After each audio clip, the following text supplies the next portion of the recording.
we get a lot of money. I think Mr. Maliti should tell us ile pesa tunapata kutoka kwa national government, how much it is, because I think he was in the finance. Na atuambie when they collect the revenue collection, how much they collect. So we put it together, and as we had that, and we all know when you go around, awoni ka hata 1 billion pale ilifanya kazi. If we did just a bit of it, a fraction of it, we will say amejaribu. Lakini sasa kusema atafanya, how is he going to do it better? Kama sasa kufanya katika kipindi cha miaka 10. Yeah, kama kufanya hata one single thing, even angechukua hata 10% of the youth, they are suffering. Men were young, now they are men. Ukienda around utalia machuzi.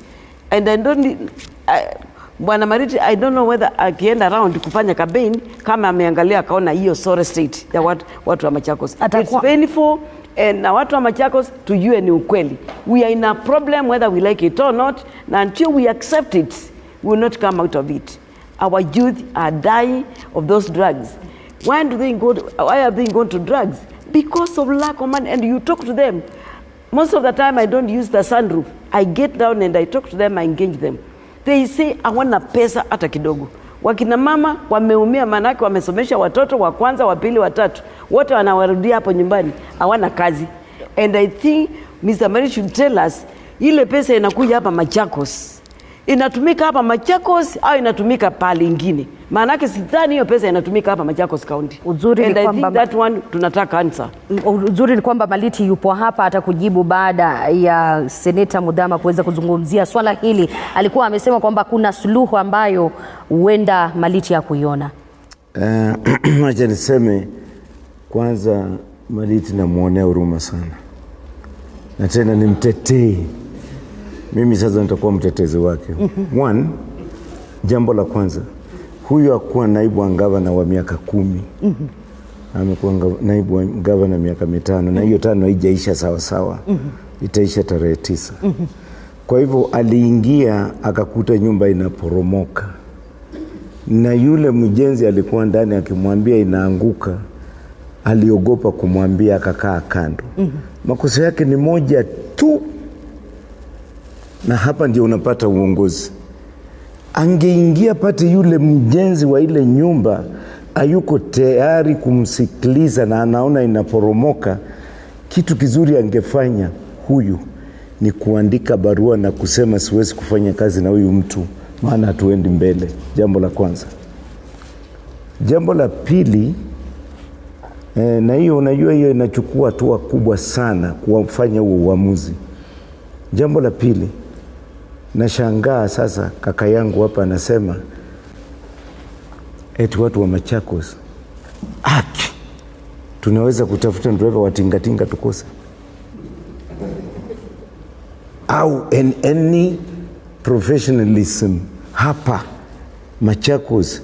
Tukiitishwa sisi kama jamii ya Wakamba na tuambiwe ni Machakos, tutajaza serikali ya Kenya na kila nyaja yote ya kazi inatakiwa. Lakini ndugu yangu hapa kwa kukosa ujuzi, na hii ndio sasa nataka nikufunze. Ungepigia Kiamba simu asubuhi, umwambie umeitishwa waendeshaji wa tingatinga na uyu utawapata namna gani. Mimi ningekwambia wewe kama naibu wa gavana, chukua karatasi na kalamu, hesabu, wacha DOs na DCs, hesabu machifu wetu ni wangapi, andikia kila mmoja, umwambie nataka unitafutie waendeshaji wa tingatinga kutoka katika location yako. Ungekuwa na 1,000. Kile ambacho wewe sasa unakaa kwa ofisi na unasema nitatoa wapi driver wa tingatinga, utampata wapi? Kile ambacho unasema ni kwamba tunao watu wenye ujuzi katika kaunti hii, katika kuanzia na wewe ile kazi unafanya wewe, nani mzuri kuliko wewe hapo unakaa sasa Kenya nzima? Kuanzia na wewe, a engineer yuko next to you. You have another experienced person here and another one here. Count now, 1, 2, 3, 4. We qualify to do anything in this country. How can we come out and say ati tumekosa watu ambao wanahitimu kufanya kazi ya kuendesha tingatinga na ujuzi wa Konza City? Mimi nataka niseme, engineer, kama utachakuliwa, kuja nikupe kazi kwa ofisi yangu. Nitakutuma Konza City. Ninasema, sikia. Ngoja, nasema kama hautachakuliwa, si tunaenda sisi wote. Hata mimi Muthama kama sitachakuliwa nitafanya nini? Sina, nitatafuta namna nyingine. Sasa injinia, maana wewe sasa naona umeteseka sana. Nataka ukikosa kuchakuliwa huje ni kutume Konza City na maarifa, uende ufanye hiyo kazi na siku moja umalizane na wao na uingize vijana wetu. Najua injinia ana la kujibu kuhusiana na hilo, tuendelee.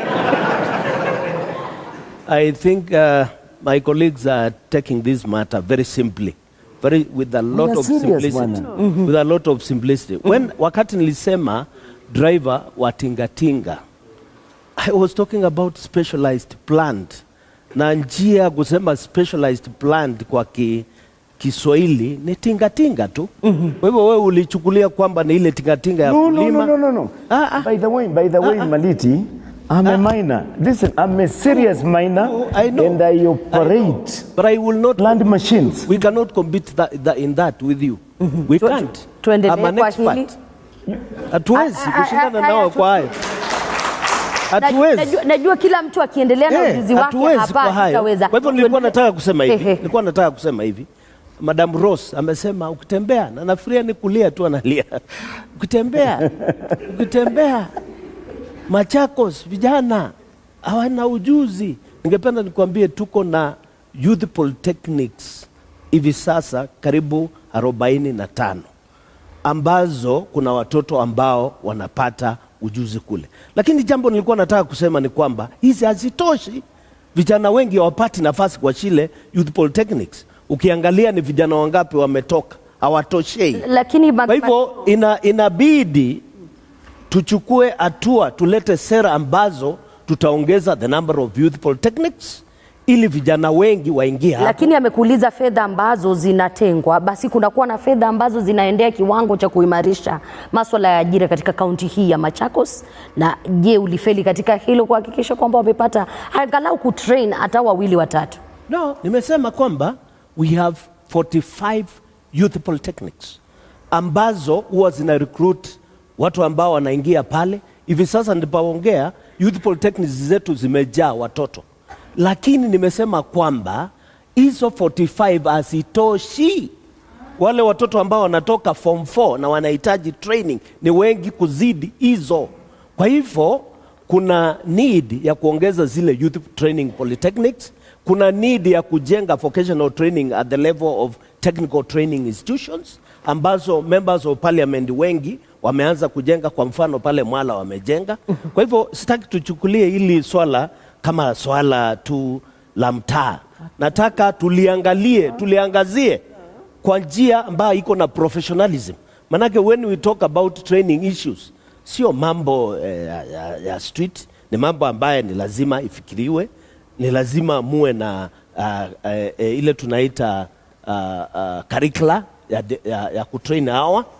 Ni lazima muangalie ni skills gani zinahitajika na market, na mambo kama hayo. Kwa hivyo wakati Madam Rose anasema, let me clarify a moment kabla haja clarify, wakati anasema 20 seconds. Ni sawa. Unaongea sana. Give us time. Kwa hivyo wakati unasema kwamba nyinyi mtafanya majibu yenu kidogo tu ndio tupate kujibu mengine. Yes. Nakupa sekunde kama 2 tu kuweza kuongezea chenye anasema. I want to say he is defending himself too much, and it's better you accept the truth. There are people who have even finished university. Wamemaliza university education. They have no jobs. It's not a matter of training. You can have somebody who never went to, you can't force all of them to go for technical training. There are people who are born, yes, with the talents. So we are not talking of all of them to take to technical schools. But if she listens carefully, I talked of employable skills. Ile kitu naweza kusema. I talked of employable skills. Ninakusikiza. Ukija kwa ofisi yangu sasa, mimi nitakupatia file in over 400 applications ambao wanahitaji kuajiriwa of operators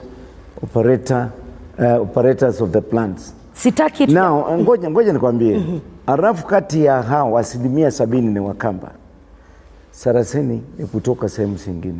Kwa hivyo mimi vile nataka niseme kwa ndugu yangu hapa, na hii ndio shida tunayo katika nchi yetu. Unless someone produces a certificate like this, huwezi kumwandika. Wacha niseme hivi, hakuna mtu amezaliwa na ujuzi wa chochote. Yule amesoma shule, na nimekuambia kama hawa wasikii, yule mtu anafunza madaktari apiki watu shindano, anawafunza hapa, wanaenda kutibu watu huko, anangoja wengine kuja kuwafunza. What I'm trying to say, ndugu yangu hapa, na mimi nataka aelewe hii, asiangalie tu nani ameenda polytechnic na nani hajaenda. Mungelikuwa na ujuzi nyinyi wa kusaidia watu wa Machakos. I only need one engineer Maliti in a department, and I give him 200 untrained Kenyans from Machakos for you to train them. Let's take them to polytechnic, and when you are training them, wanafanya ile kazi inatakiwa. Ukweli ni kwamba swala la ajira tutakubaliana kwamba bado ni changamoto, na ambayo kwa wote nyinyi mtahitaji kuliangazia endapo mtapata nafasi. Nataka uelewe. Mimi sasa, unajua mimi ninakata mawe sana, mawe ya vito ile ya bei ya ghali sana. Ukiniletea vijana 10, nikiwafunza watakuwa na ajira, na nikiwafunza watatoka pale kwa factory yangu, wataenda kufungua factory zao. Sio lazima upeleke mtu polytechnic. Polytechnic ni chache, university zetu ni chache, colleges zetu ni chache, lakini ujuzi uko na hawa watu hawa hapa. Natumai hilo limeeleweka na Maliti. What you need to do, ile kitu unatakiwa kufanya ni ufungue njia, and then you pick the most experienced people now and task them kutrain wale wengine. Kazi ya mjengo kwa mfano, utakuta yule mtu amejenga hii nyumba hii, mwenye kuweka mawe na chuma, hajaenda polytechnic, hata sio contractor mwenyewe. Huyo ni mtu wa mkono, lakini ana ujuzi kuliko contractor mwenyewe. Kwa hivyo ni mbinu gani basi, nitawauliza nyinyi wote, ni mbinu gani tutatumia kutambua baadhi ya wale wana ujuzi, kama unavyosema, wale wanaweza kuchonga mawe, wale wanaweza kujenga, wale wanaweza kufanya kitu kingine. Endapo mtapata nafasi hii, ni mbinu gani itatumika kuhakikisha kwamba basi hawa ambao hawana certificates lakini wapo na ujuzi watatambulika? Maliti? Maliti kwanza. Asante. Majibu madogo ndio tusonge kwa jambo lingine. Asante. Kwanza mimi kwa haya mambo ya vijana nimekuwa nikifanya hiyo kazi kwa muda mrefu sana, na ningependa kusema kuna categories ya vijana wengi. Kuna wale wanasoma wanaenda mpaka vyuo vikuu wanapata degree. Kuna wale hawaendi kwa vyuo vikuu ambao wanaingia kwa zile tunaita middle level colleges pia, na kuna wale pia hawafiki hizo middle level colleges ambao wanaenda hizi za chini. Mfumo mpya ambao tumeanza hapa Kenya ni kuhakikisha kwamba hawa ambao wana nafasi ya kuenda kwa hizi institutions wamewekwa kwa zile tunaita short courses. Short, unawekwa kwa course ambayo unaweza soma kwa muda wa wiki 2, wiki 3, na ukitoka pale, kama ulikuwa unafunzwa mambo ya painting, kwa sababu unahitaji hesabu, unahitaji English ili kufundishwa mambo ya painting, ukifundishwa kwa muda wa wiki 2 peke yake, unatoka pale kama umejua mambo ya painting. Lakini Seneta Muthama anasema wapo tayari na wanahitaji tu kutambulika ili kupewa ajira, si kwamba hawapo. Not only that, nimsaidie kidogo. Sihitaji usaidizi. Sihitaji. Ngoja nijibu kidogo. Unajua kati ya hao watu, maana umeuliza vyeti, si ndio? Wataandikwaje kama wana vyeti? Mimi nitakwambia, ukisha kuwaunganisha na wale wenye ujuzi na wamefanya kazi na wao wamepata uzoefu wa hiyo kazi, huyo mtu kama unataka kumsaidia sasa, unamfanyia booking ya mtihani pale, hiyo cheti inatolewa.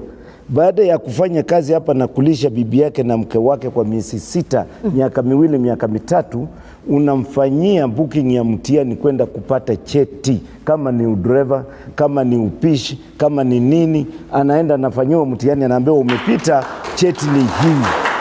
Okay, tuingie kwake Madam Rose. Unapata huyo mtu amekuwa trained bila. Muthama anaongea juu yake ni ile tunaita apprentice system ambaye tayari iko hapa Kenya. Iko na nani? Manake iko kwa makampuni. Na nani? Mbona Machakos hamna? iko kwa makambuni iko. Lakini wacha kampuni. Iko kwa makambuni. Apprentice haifanywi kwa serikali. Inafanywa kwa makambuni.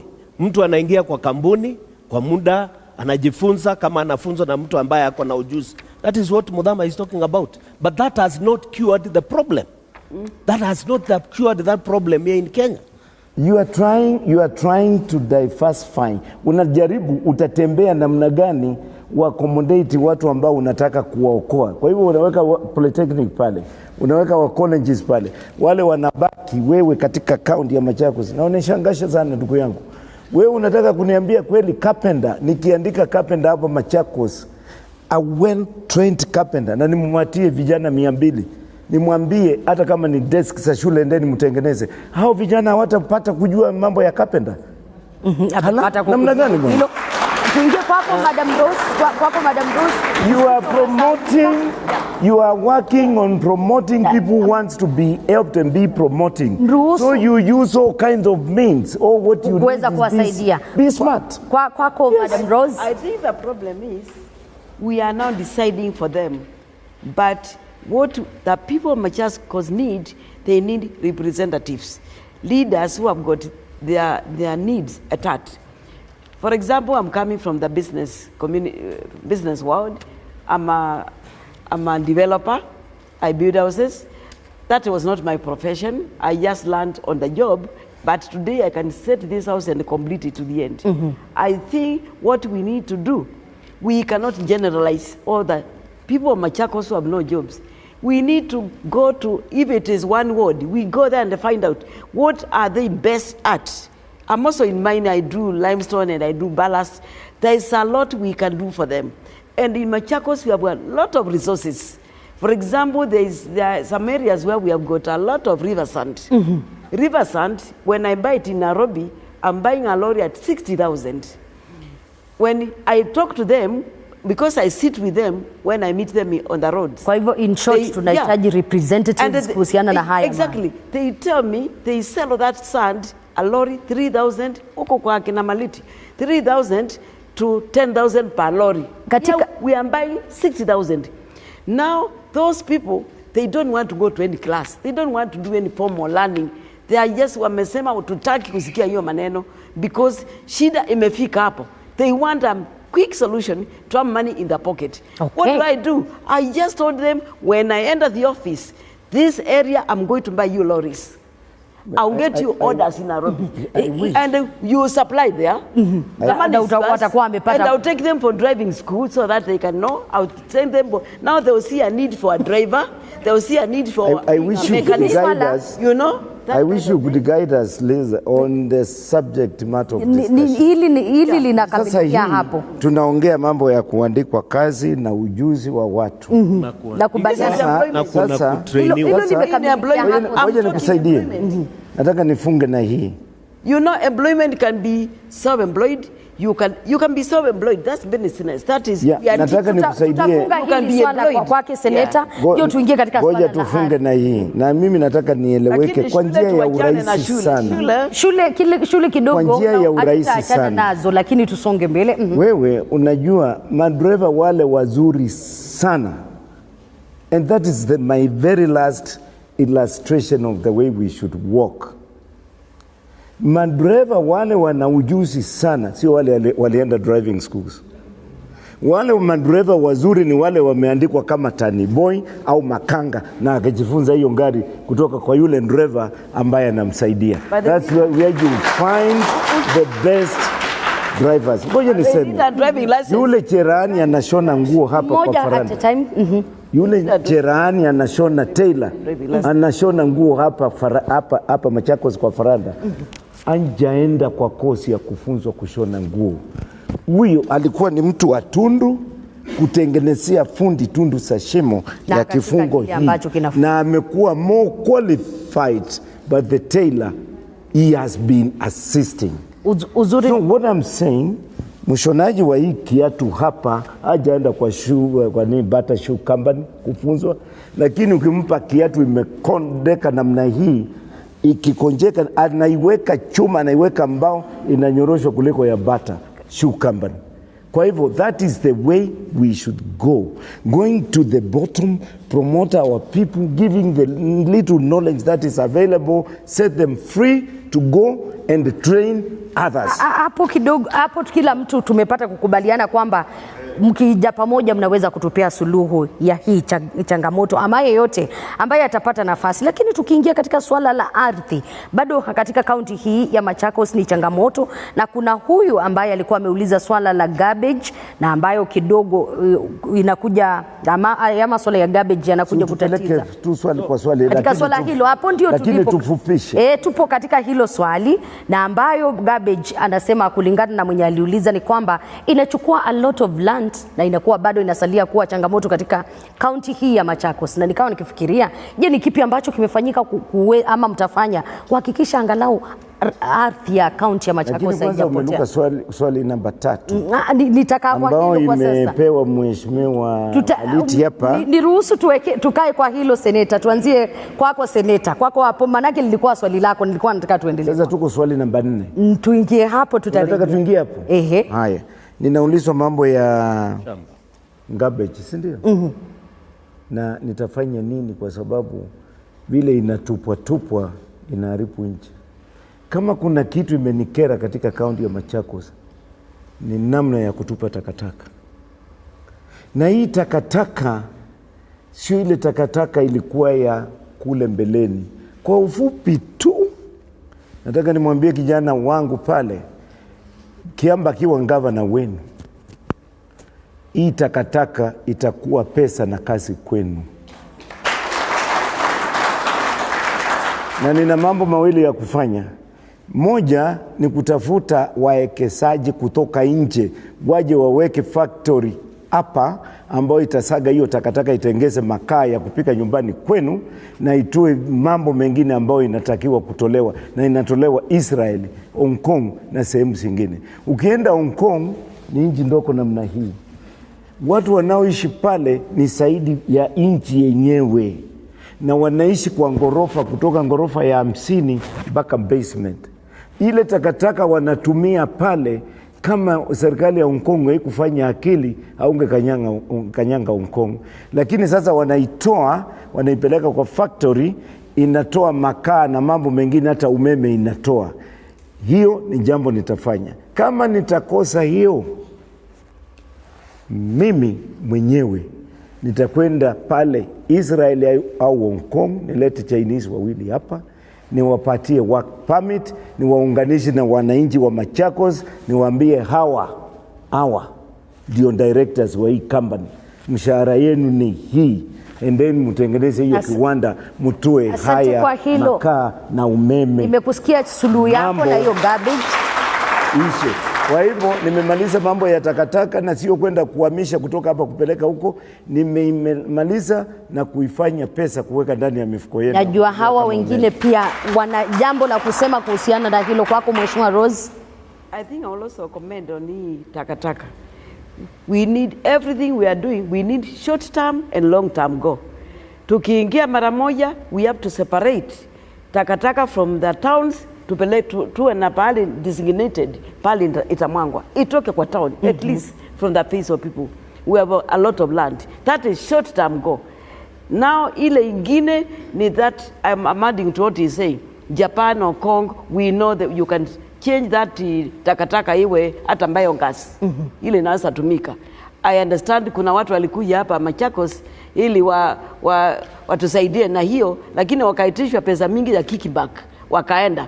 Kwa hivyo anaweza kutuambia ilifanyika. Tuingie kwako Mheshimiwa Maliti, manake ilinaishia kwako hilo. I think we are making a joke of this show. One, I will respond on the issue of takataka. I agree.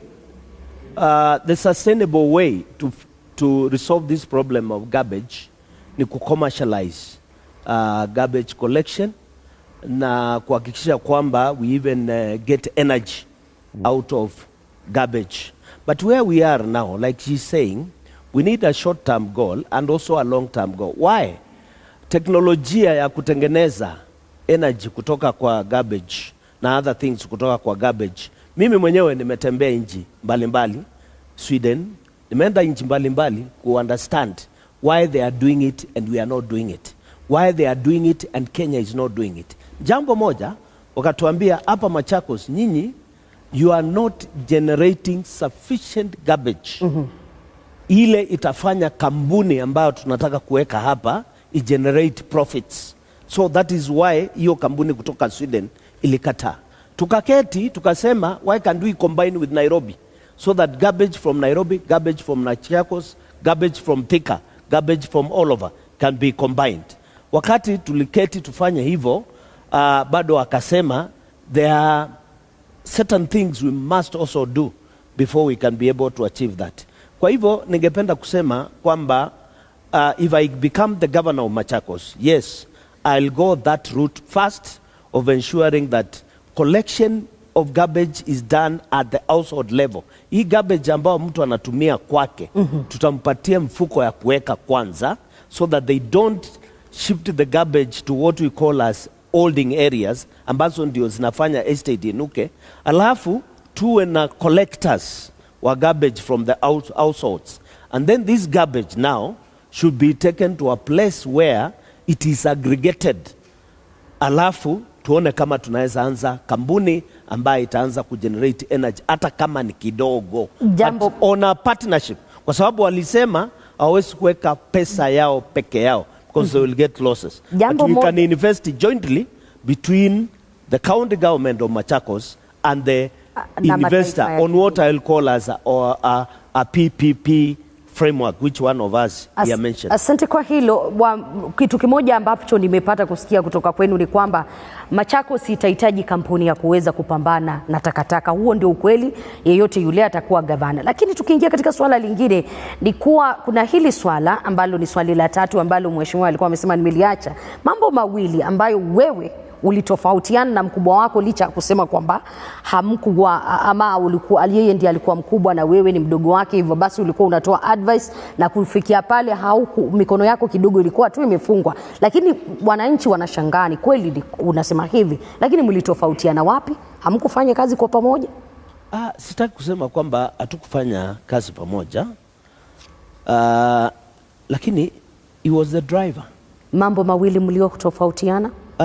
Kwa mambo ambaye tulitofautiana, of course, wakati tunafanya kazi na bosi yako, kuna mambo mengi ambaye in terms of policy mtaongea na mtofautiane, lakini mchange, muangalie ni nini ambaye itafanyika. Kwa hivyo huwezi kusema mimi nilifanya na gavana, na wakati tulikuwa tunajadiliana kwa mambo mbalimbali, mambo mengi, hakuna njia ati tofautiana kwa mawazo. Kwa hivyo ni lazima watu watofautiane, hata watu ambao wameoana. Aliyekuuliza kidogo huwa wanatofautiana kwa mawazo. Kidogo hili endapo, kwa hivyo huwezi kuuliza mtu ati wewe na bibi yako mmetofautiana kwa mambo gani. Nimesoma mawazo yake, ni kile anaeleza kuwa kidogo huenda anahisi ni kama ulikosa kuwatetea wakati ulikuwa katika hiyo nafasi.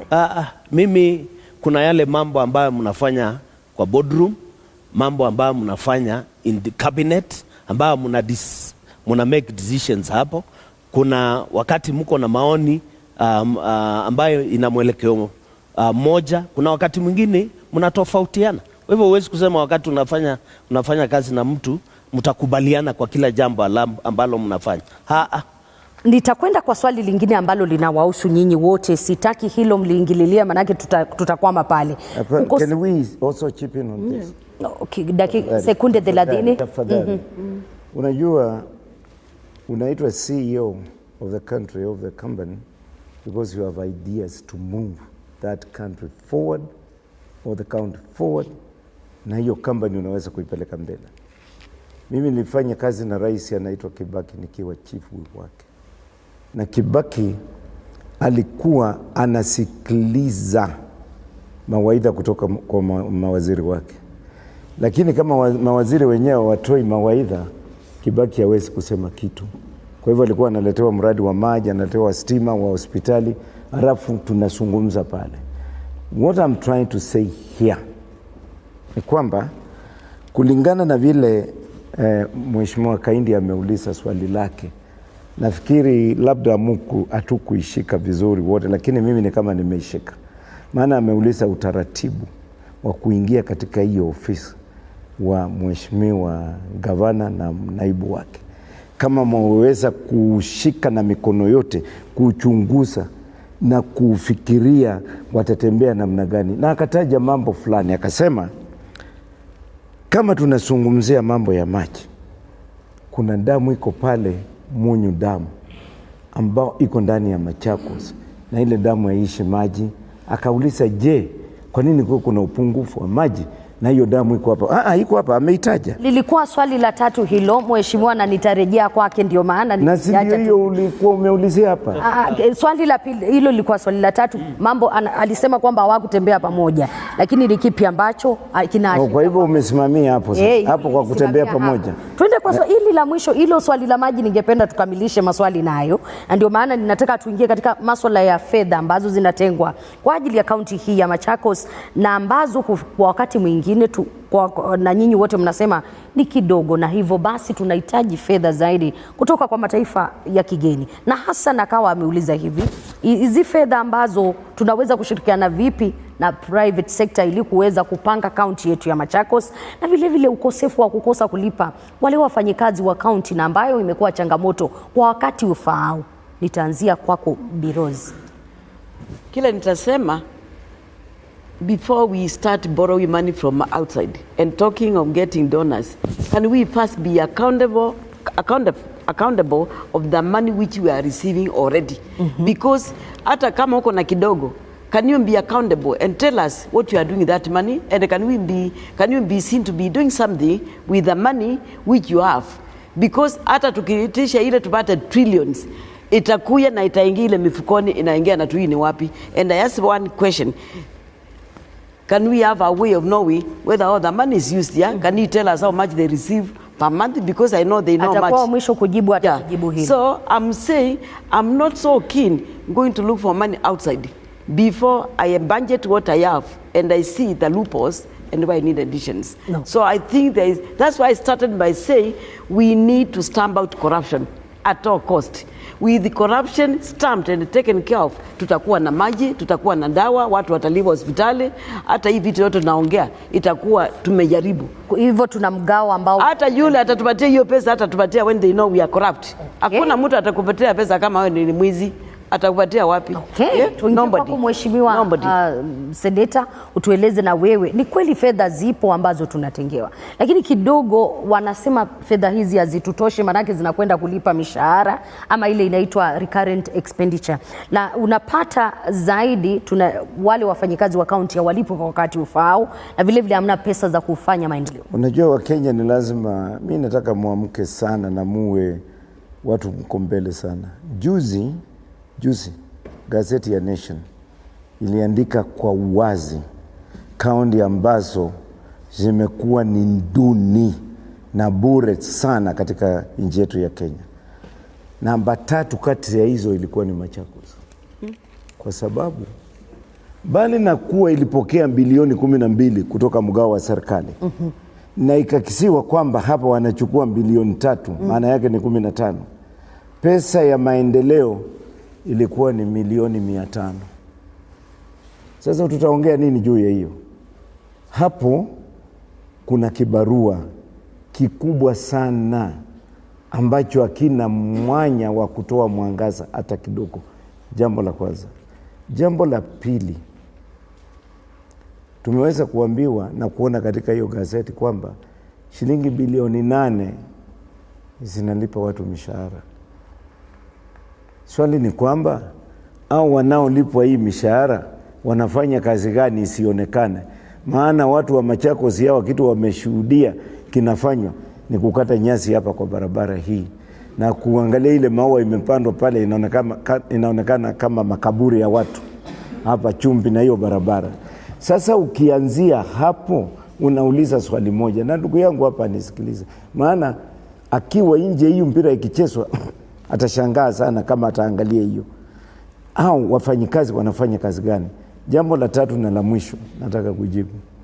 Nimesema kwa uwazi kwamba pesa inayotoka katika mgao wa serikali haiwezi kuendesha hii Machakos mbele.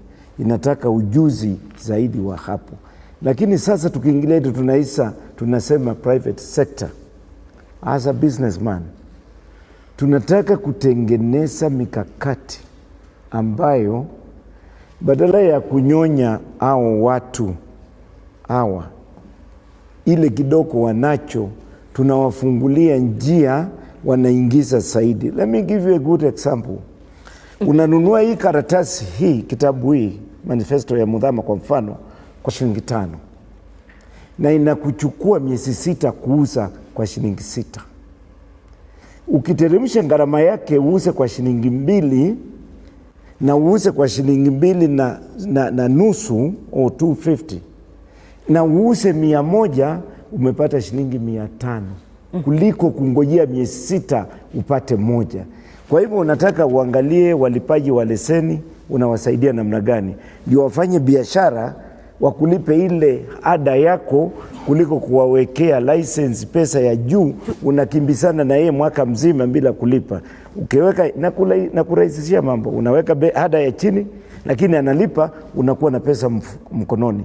Na hiyo pesa wacha ndoto ndio unafanyia maendeleo, kwa sababu unajua unapata. Kwa hivyo tuna uwezo wa kupata pesa zetu, hicho ndicho kitu ambacho ukitoka pale sasa una create ile environment, kama ni matatu, kama ni watu wa bodaboda, kama ni watu wanafanya nini, kama ni wausaboka, unawawekea mambo ambayo inawawezesha kufanya ile kazi na kuleta faida kwa haraka bila usumbufu na kulia. Tena zile leseni ukitoa, unatakiwa wewe mwenyewe kama CEO wa account unauliza wafanyikazi katika Machakos wale wanaduka wanataka leseni ni wangapi, unaambiwa ni 2,000. Unauliza je, wote wametoa leseni, unaambiwa hapana. Unaitisha hiyo account unapewa.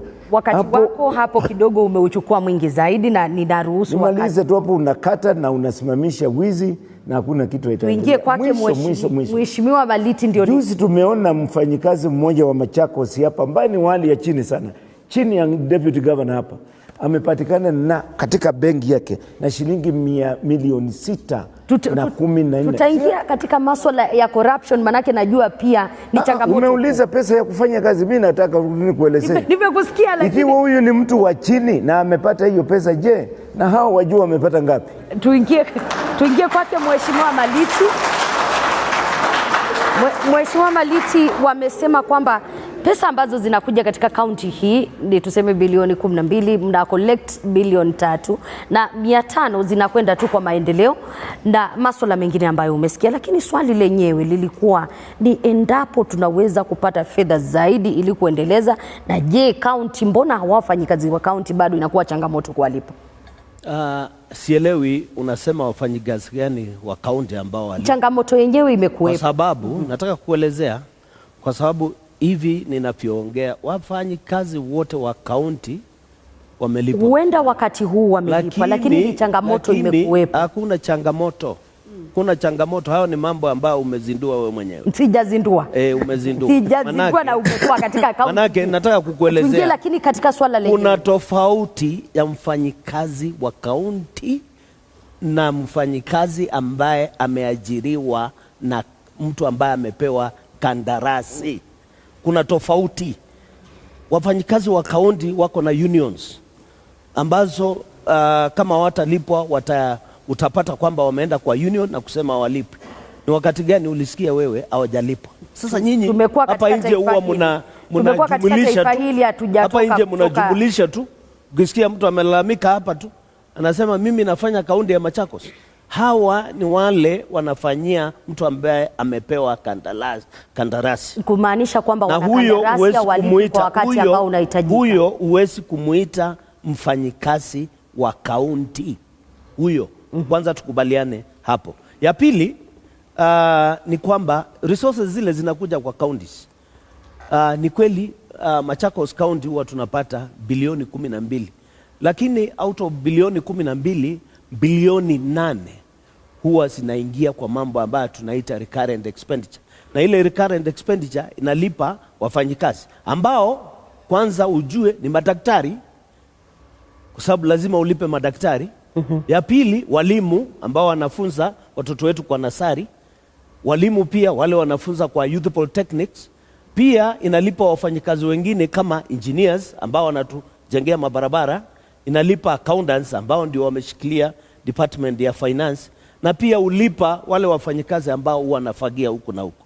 Kwa hivyo utapata kuona kwamba ile pesa ambayo imesalia hiyo bilioni kama 4 ndio inaenda kwa development. Kwa hivyo wakati mnajumilisha, mnasema 12 billion times 10 years, hiyo ni 120 billion. Hiyo huwa ni makosa, kwa sababu ukiangalia 120 billion ni fedha mingi kwa macho, lakini ukifanya hiyo hesabu, ukielewa vile nimekuelezea, utajua sio hela ambayo inatakiwa kwenda kwa development. Sasa hiyo 4 billion ambayo nimesema juu yake ndio inajenga barabara, na nataka nieleze mambo ya ujenzi ya barabara. Kwa mfano, barabara ya lami kilomita 1 national government huwa inafanya na 100 million per kilometer.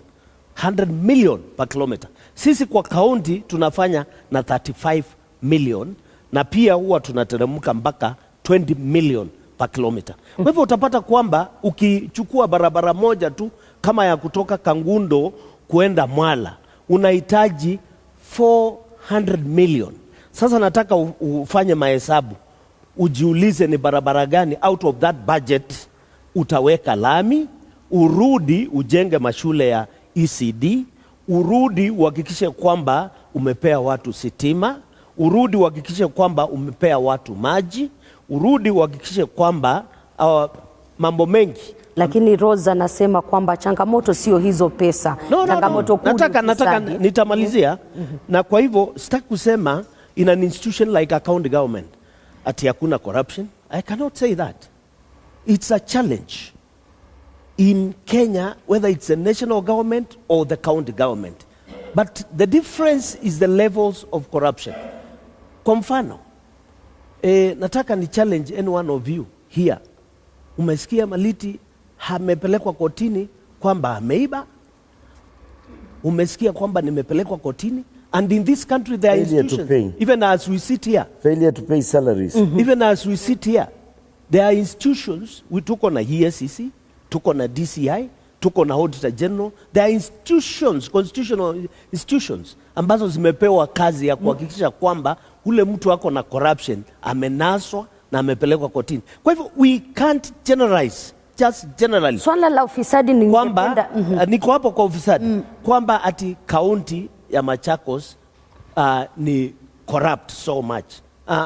Nimekataa. Kuna wale ambao ni corrupt, na ule mtu mwenye ambaye ni corrupt amenaswa, na hivi sasa mwenye ambaye ni corrupt amepelekwa kotini, na ningependa hapa mnielezee ni wangapi ambao wamepelekwa kotini kutoka kaunti ya Machakos. Ni huyo mmoja tu ambaye Senator Muthama amesema. Hilo swala la ufisadi ningependa likuwe la mwisho tukianza wakati. Can I just make a comment? Unajua huyu sasa amepatikana ni mmoja ndio, lakini I can hold your hand namna hii nikupeleke kwa a junior officer here hapa, nikwambie look at his investments here. When he came to Machakos alikuwa na pea 2 ya viatu. Leo ana mijengo yake that is close to 1.5 billion shillings. Mimi nashangaa Maliti hapa, nitamuonea huruma tena, maana nimegundua sasa. Unajua nikija hapa nimeambiwa ofisi yako imekatwa stima, na sasa nimehakikisha ni kweli, maana usomi Tutaingia hilo swala la sasa, maana sasa hawezi kusomi. Mheshimiwa Rose akona comment. Mheshimiwa Rose, I want to say Mr. Maliti some peace, because not only the office, when I came I said the whole town is in darkness, because that is the office, of course, is included. I just want to say that corruption is at high level in Machakos. We cannot say being rated number 3, I don't think it's a mistake. We are being rated like number 3 among the corrupt counties in the country. I think that is even a shame, and that speaks volumes. Hilo swala la corruption na ufisadi ningependa kila mtu atanipa njia yake jinsi ambavyo akipata nafasi. Mheshimiwa we are not Maliti. here just to say anything. Mheshimiwa Maliti, swala la Because ni kama ufisadi. mimi kusema huyu ni mwizi. So nikisema Ndio huyu ni maana mwizi, nimesema nimelishika swala when ambalo she ameibua. says Swala ambalo ameibua nimelishika na nitakuwa nikiliangazia mwishoni mwa kipindi hiki. Kila mmoja anipe njia ambayo atakuwa akipigana na ufisadi. Yeah, I want us to think of the rules of a leader, integrity and leadership. One thing I say, if Mr. Maliti was in the office, even if you are there for 2 years, we saw Nairobi. It was they created NMS, that is Nairobi Metropolitan Services ambayo kwetu hatukufikia hapo. We found this problem was so rampant in Machakos. I don't see, and I will ask Bwana Senator when he was there, I think he should also have represented and assisted this man and lobbied for Machakos to be created as a Machakos Metropolitan Services so that we can get rid of this corruption. I think we should have done that one. What she's asking, I think as a senator, I think he should have helped Mr. Maliti. Nitamsaidia, lakini mimi nataka Maliti ana shida kubwa sana. Sisi nikwambia miaka 5 yeye kuwa kwa hii county. Maliti alikuja one moment. No, it's me responding. Mwambie nipe nafasi. Amekataa kuambiwa kwamba ana shida. What I'm saying which is naked truth. Hakuwa gavana deputy governor miaka 5 ya kwanza. Atajibu baadaye atatueleza. Mimi sasa ngoja nikwambie. Si umeuliza namna tutatembea hii. Mimi nataka nimuokoe kaka yangu hapa kwa kusema hivi. Katika vitabu ninavyo vile mimi mwenyewe nilipokea nikiwa seneta wa Machakos, kuna viwanja vya ndege Mutua amejenga 12 Machakos. Si nitamshika huyu mkono na Mutua waende watu waonyeshe kiwanja ya ndege iko wapi. Okay. Tuende katika swala hawa kama unataka kusimamisha ukora. Katika swala hili Mheshimiwa Maliti amekataana na hilo. Lakini singependa kumaliza ningependa nijibu hilo. An example. No, ningependa nijibu hilo. Uwezi kuanza kumaliza corruption kutoka hapa kama hujamwa mizizi. Ni very serious. I believe it is a very serious show. Ningependa upate kutuambia. When Muthama says ati county ya Machakos ilijenga 12. I challenge my brother to come to my office. My brother. No. Just a moment. Unless you don't know what it is. Unless you don't know what an airstrip is. I have a report. But what do you mean by 12? I have a report. Ningependa niulize hapa. Ningependa niulize. If you build an airstrip, nani hataona kwamba umejenga moja? Utasema kwamba umejenga 12. Na mimi nimesema tutaonyesha. Kile ambacho anasema kwamba utasema umejenga airstrips 12. Mheshimiwa Maliti na Mheshimiwa Muthama. No, we are taking the joke too far. Katika swala hilo tutakutana kule nje mtajadiliana. Ngoja niseme hivi. Ulijenga.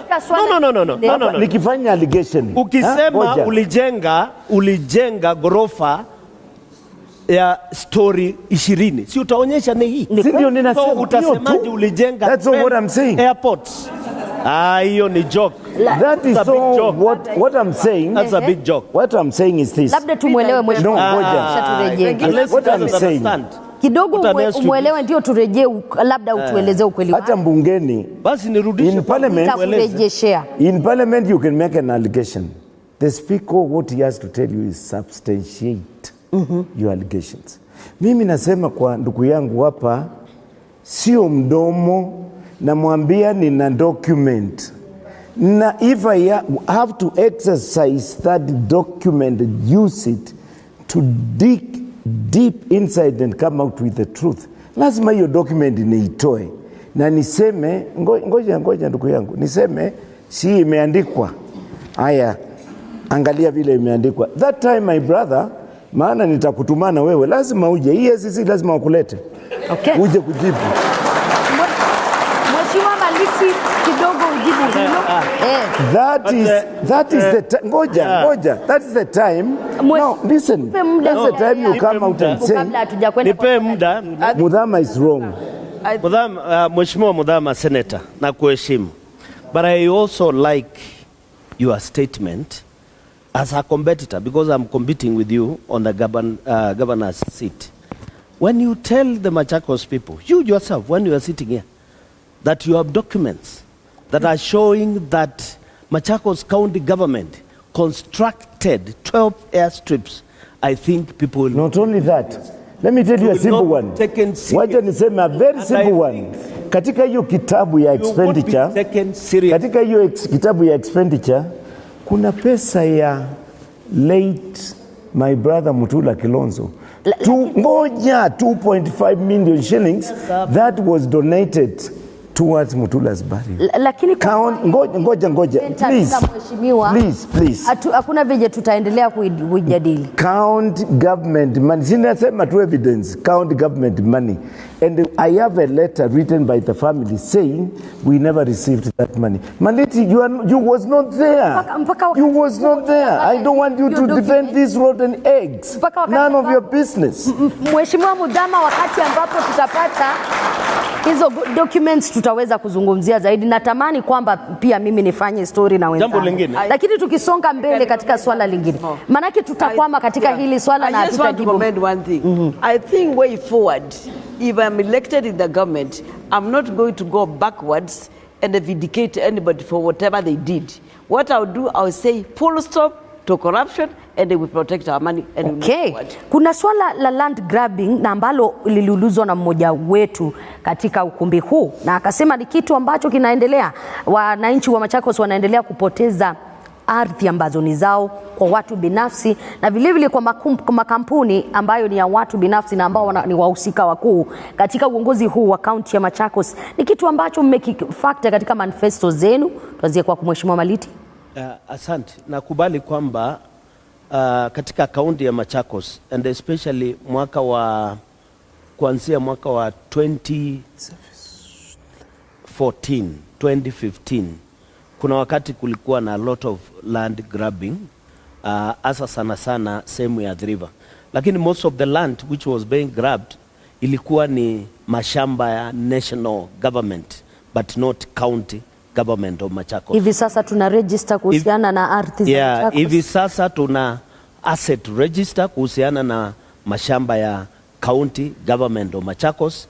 Pia kuna asset register pia ya land ya national government. Na mimi nikiwa gavana, I will not allow any grabbing of land that belongs to the public because we now know what belongs to the public. Mtu ambaye ataguza ile shamba basi ni kwenda tu korokoroni, kwa sababu kuna sheria ambazo tunatakiwa kufuata ili kuprotect not only land but property ambaye ni ya public. Mmekusikia. Twende kwa Mheshimiwa Rose. Kuna ardhi za Machakos zimepotea na wakati mmoja kukawa register haikuwa clear, lakini anasema saa hizi ipo, lakini ni kitu ambacho kinaendelea kuonekana kila uchao. Katika manifesto yako na katika sera zako unapanga kuprotect vipi ardhi ambayo ni ya Machakos? I think first thing ile nitafanya, nitahakikisha kila mtu ako na title deed of their land, because most of the people in Machakos, particularly in the river, they have no title deeds, and we know without a title deed, that property you are not sure whether it's yours or not, and even you can't develop. And as an Empowerment Liberation Party, we know to give people their title deed, you are empowering them because they can use hiyo title anaweza kutumia wakichukue mkopo kwa bank or something like that. Now land grabbing, I will take stock of all public land, so that at least once I take stock of it, I would love to find out, because there are some people in Machakos who are landless, and I say this with due respect. Hakuna maana tu hapa Machakos na watu wana live in slums like at the river slums when we have so much public land. I plan to take those public land, and what I will do, the people who are suffering and living in those slums, because you don't want slums in Machakos like Kibera, they are going to grow. I build local, as a developer and a contractor, I'm going to build low-cost houses and remove our brothers and sisters from those slums and give them titles. Maanake nimeona public land like ile ilikuwa ya the Portland, instead of giving the people who are in the slums, inapewa wale watu wanatoka huko na wale wako na already big land. So it is unfair, and I think we should be very sensitive to our people in Machakos who have got no land. Asante hivyo sana. nitahakikisha I'll take charge of public land. Asante sana Mheshimiwa. Tutaingia kwako Mheshimiwa Muthama. Ni kitu ambacho nimekusikia ukikitetea sio mara moja au mbili, haswa ardhi ambazo zinahusu kaunti hii ya Machakos, na nikawa nikifikiria, je, katika sera zako unapanga vipi kuprotect ama kulinda zile ardhi ambazo ni za kaunti hii ya Machakos, na haswa pia kurejesha zile ambazo zimepotea? Kwanza tukiongea, nataka kila mtu hapa afahamu kwamba mimi tu sitokei kuitisha kiti ya ugavana kutokea tu. Nili provide oversight hapa kama senator wa Machakos for 5 good years. Ninaposema uchunguzi wa kila kitu nimeufanya kwa kina sana. Na jambo hili la, kwa hivyo usije mtu hapa kanichukulia kimzaazaa. Mimi nilikuwa senator wa Machakos nikiprovide oversight kati ya kaunti ya Machakos na zingine. Kwa hivyo mambo ninasema hapa hakuna mzaha. Jambo la maana hapa ni kwamba kweli mimi nina ushahidi wa kutosha wa vile mashamba imenyakuliwa katika kaunti ya Machakos. Na jambo la kwanza, maana ninajua na imefanyika, na kama hata serikali ya Kenya hii ya uhuru iliingia ikachukua mashamba yaliyokuwa yamenyakuliwa kwa njia ambao haifai, kaunti ya Machakos itafanya mara 10 kuliko vile Uhuru amefanya. Mimi nikiwa gavana wa Machakos, hakuna aliyeiba shamba ya Machakos ataikalia hata kama ni nani. Pahali aliiba atarudisha iwe mali ya serikali na kaunti ya Machakos, na tutafute ni nani. Unajua mashamba yaibiwe na squatters. Mambo yenyewe ndio wanaiba mashamba. Squatter ukienda hapa Athiripa Portland Cemetery hapa, unakuta squatter mwenyewe ana chini ya robo eka, ana 50 kwa 100 ndio kitu amekalia. Lakini mambo yenyewe wana eka 5, 10, 20, 30, 40 na 100 na kwenda juu. Kwa hivyo nikiwa gavana wa Machakos, kitu cha kwanza ni kulainisha hayo makosa hapo, na nichukue wananchi ni waweke pahali pamoja, wale wa kawaida. Na mtu anakuja kipande yake na details zake, anasema mimi ni fulani wa fulani na kwetu sina, anakatiwa ile sehemu inamtosha. Alafu ile ingine tunaiweka kando kwa matumishi ya hao watu wa Machakos kwa siku sijazo. Okay. Kwa mfano, mimi nilitetea hii shamba ya hapa Makimwe hapa. County government ya Machakos, huyu ndugu yangu alikuwa hajafika. Nilikuwa nikingangana, wewe ulikuwa hujakuwa deputy. Ati wawekezaji wanatolewa nje, wanakuja kupewa shamba ya bure. Mimi nina pesa ya kujenga na ni Mkamba tena wa Machakos, na sipewi kujenga hapa hata eka moja. Lakini watu wanatolewa Dubai, wanatolewa sijui Hong Kong, sijui India, kona gani wanakuja kupewa ya bure. Hiyo ni kakata. Umesema kile ambacho utakuwa ukifanya. Lakini kabla sijakamilisha, singependa mkose hii nafasi ya kila mmoja kwa dakika 2. Huweza kumwambia mwananchi siku zake 100, dakika 2 na nitakuwa nikihesabu. Siku zako za kwanza 100 endapo utapata uongozi. Utueleze ni kipi ambacho utapea priority na ni kipi ambacho unaona kinastahili kufanywa ili angalau kurudi kwa njia iliyo sawa. Nitaanzia kwako Mheshimiwa Maliti. Mbona umenikata kabla sijasema nitatoa vyeti vya wale ambao wana mashamba? Manake nimemsikia Rose pia amesema vyeti na nilijua. Hiyo ni ya Rose, mimi nina style yangu ya kutoa. Sekunde 30 ya Rose ni tofauti na yangu. Senator, sekunde 30 sitaki upoteze hiyo chance. Ni very important za siku. Sekunde 30 siwezi kusema tuendelee tu, lakini nitasaidia watu. Samahani. Na hakuna mmoja atakuwa bila cheti cha shamba lake hata kama upoteze muda wa kupata kueleza mwananchi siku za Seneta Muthama, siku za Francis Maliti, siku za Rose 100 akiingia afisini. Ni kipi ambacho mwananchi anatarajia? Nitaanzia kwako Francis Maliti. Jambo la kwanza, nitafix the health sector. Currently health sector Machakos County iko na matatizo. Na tatizo moja ni kwamba ile fedha ambayo inapewa counties ya kutumika kwa hospitali haikuji. Ya pili ni kwamba tuliingia kwa mfumo ambao tunaita universal health coverage.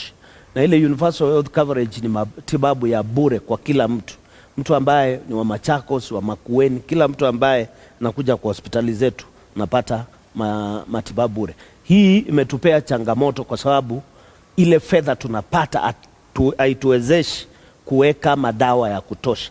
Mimi nitatoa huo mfumo, nileta mfumo mpya ambao kaunti itaingia kwa partnership na NHIF na kuhakikisha kwamba tumelipia familia NHIF ili wakipata magonjwa wanaingia kwa hospitali na kutibiwa bila kuambiwa hakuna madawa kwa hospitali. Ya pili, uko na sekunde 30. Ya pili ni mambo ya vijana. Within 100 days nitakuwa nimeestablish hiyo Machakos County Youth Service na kuanza kurecruit vijana waanze kufanyiwa training, baadaye ndiposa wapate ule ujuzi wanahitajika. Ya tatu, our women wamekuwa wakiteseka sana, wamekosa pesa ya kufanya biashara. Nita-establish a fund ya 500 million ambaye tutapea wanawake wetu ama wamama ambao wanafanya biashara ili wapate nafasi. Muda wako ndio hivyo. Ya tatu, umesema ya tatu na ya nne, nitahakikisha kwamba kila mfanyikazi wa Machakos anaingia kwa ile tunaita performance contract ili tuhakikishe kila mfanyikazi amewajibika na tunajua anafanya kazi gani. Dakika zako zimekwisha kabisa, hapo tutaingia kwa Rose, lakini nimesikia angalau mambo mane kutoka kwako Rose. In the first 100 days, first I'll stop corruption in Machakos County completely and safeguard the resources. Number 2, I'll make sure that in public schools from nursery to university, education is free. We give children uniform, books and feeding programs. That is one is going to be there. Number 3, I'll make sure... Sijui ni kipi ambacho kinawachekesha na mnakula muda wake. Number 3, I'll make sure that every household, they will have clean water to drink. Clean water, maji safi. That is the short-term goal because it can be done and is possible. Another thing, I'll make sure that all the hospitals have got drugs up to the gloves because I'll make sure that the suppliers are paid. So, and then I'm up assistant that the staff will hand over the stock before they leave. I will also make sure that any old person in our midst, they are going to get 20 to 30,000 every day, every month. And because the old people in our community are suffering. And lastly, the last one, now they are taking my time. The last one, I will make sure that... Naomba tutulie siku 100 kulingana na wale ambao wanasikiza ni kwamba it is possible. Hilo haliwezekani. Muda wako umekupiga chenga. Tumesikia mambo matano kutoka kwako ambayo yanawezekana kutendeka kwa siku 100. Let me tell you, 100 days, I mean construction, you can build even a local house within 1 month. Mheshimiwa, let me tell you, I will make sure that... Muda wako umekwisha ndio shida. The last one, because they laughed and they took my time. They took my time. I'll make sure that all the women who are doing this merry-go-round, they will have enough money to do business go-round because they will never make it with that merry-go-round. Muda do merry-go-round when there is birthdays and when there are weddings and so forth. Muda wako umekwisha. Lakini tuingie kwake Mheshimiwa Muthama. Siku zako 100, ningependa tuziangalie kwa ukamilifu zitakuwa namna. Unajua ni mzuri kusema ukweli. Siku zangu 100. Kwanza unajua mimi ninaingia nyumba ambayo ilikuwa inakaa mtu ambaye ameama na arudi hapo. Kwa hivyo ule uchafu ameacha utahitaji siku 30 kwanza kusafisha hiyo uchafu yake na uweke vitabu vyako vizuri. Tena uangalie wale tunaita ghost workers. Maana ukiingia pale vile iko sasa, kazi yako ni kutoa hiyo mishahara, unaendelea kulipa kitu ambao hujui na unakaa pale pale. You just keep on doing the same thing and you are expecting different results. Haitakuja. Kwa hivyo itakuwa kwanza ni kusafisha hiyo ofisi kabisa na kuweka mikakati na kuona kila kitu. The officers who are in the office are the officers who can deliver. Wale ambao hawafai wataangaliwa, watasemwa hawa hawafai. Kwa hivyo you must start in a clean sheet. Huwezi tu kuanza kutoa pesa. Hiyo pesa utaitoa wapi? Utaitoa wapi kwanza? Mandeni hapa with pending bills. Hata kupumua hakuna. Utakuwa ukikula hata inzi anakuja na kuambia anadai pesa hapo. So unataka uchunguze haya mambo yote ndio usafishe hiyo uchafu. Na hiyo kitabu ya Mutua yote uchukue uweke kando. You start in a clean sheet. Arafu siku zangu za 100 ni kuweka experts who can do that forensic investigations. Waangalie vitabu ya Mutua kutoka 2013 mpaka leo. Ni wapi imeenda? Ni wapi? Nasema ninaweka maofisa wanafanya hiyo kazi. Mimi sasa nimesafisha ofisi yangu, nimebeba hii uchafu yote nimeweka pale kando. 100 mheshimiwa. Hizo ni siku 100 zote. Sikia vile ninasema. In 100 days ninasafisha hii ofisi bila kufanya kitu. Sasa kuna kitu ninafanya. Mtu akikwambia anaenda kufanya, nafanya na nini? Hata checkbook ajui kiko wapi. Ajui nani anaandika check. Ajui account ziko namna gani. Hapa Machakos ni kuambie kuna account karibu 6. Kuna moja inaitwa County Government of Machakos.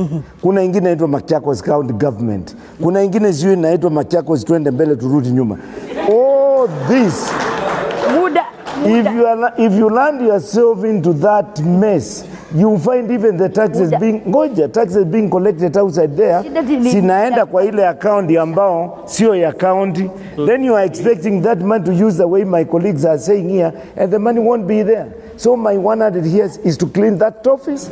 Ukiingia unakuta iko namna hii. Natumai kila mtu amepata kusikia kila mtu na sera zake na jinsi ambavyo imekuwa. Wananchi wamesikiza kila na mmoja maswali ambayo yameulizwa yatapata suluhu namna gani, na siku 100 ni nani anaweza kusikika na jinsi ambavyo kama inaweza kutekelezwa.